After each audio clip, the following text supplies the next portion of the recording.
Hello বন্ধুরা, তো পোস্তর বড়া আমি কিভাবে বাড়িতে বানাই সেই রেসিপিটাই তোমাদের সাথে আজকে শেয়ার করব। তো পোস্তর বড়া খেতে মোটামুটি আমাদের সবারই ভালো লাগে।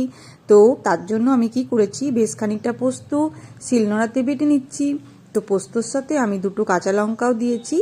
তো তোমরা যদি চাও তো মিক্সিতেও পোস্তটা বেটে নিতে পারো। তো আমি একটুখানি আলু সিদ্ধও করে নিচ্ছি। এই আলু সিদ্ধটা আমি বার করে নিচ্ছি প্রেসার কুকার থেকে।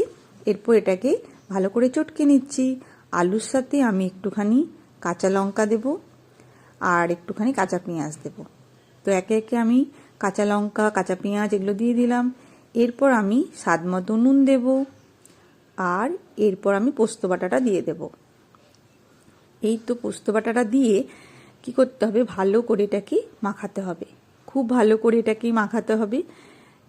আলু, পোস্ত, কাঁচা পেঁয়াজ, লঙ্কা সব একসাথে খুব সুন্দর করে মাখিয়ে নিতে হবে। তো মাখানোর পর আমি কি করব, একটা তাওয়ার মধ্যে সর্ষের তেল দিয়ে সেটাকে গরম করতে দেব। আর তেলটা পুরো তাওয়ার মধ্যে ভালো করে ছড়িয়ে নিতে হবে, এইভাবে যেভাবে আমি দেখাচ্ছি। এরপর হাতের সাহায্যে এইভাবে গোল গোল করে আমি তাওয়ার মধ্যে এইভাবে চেপটে চেপটে দিয়ে দেব। তো এখন যেহেতু পোস্তর অনেক দাম বেড়ে গেছে, তাই এখন পোস্তর বড়া করলে আমি এভাবেই করি, আলু দিয়ে। আর যদি তোমরা আলুটা না দিতে চাও তো এরকম কাঁচা পেঁয়াজ, কাঁচা লঙ্কা দিয়েও করতে পারো। কিন্তু এখন আমি এইভাবেই পোস্তর বড়া করি, সেভাবেই আমি দেখাচ্ছি। এখন আমি আলু দিয়েই পোস্তর বড়া করি। তো এইভাবে তাওয়াতে উল্টে নিতে হবে। আর এই বড়াটা খেতে খুবই ভালো লাগে গরম গরম ভাতে।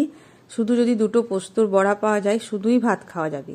তো এরপর আমি কি হবে, একটুখানি তেল এইভাবে দিয়ে দিচ্ছি। তো তেলটা দিয়ে আমি আবার কিছুক্ষণ পর উল্টে নেব। তো এবার এভাবে 2-3 বার উল্টে নিলেই আমার গরম গরম পোস্তর বড়া রেডি হয়ে যাবে।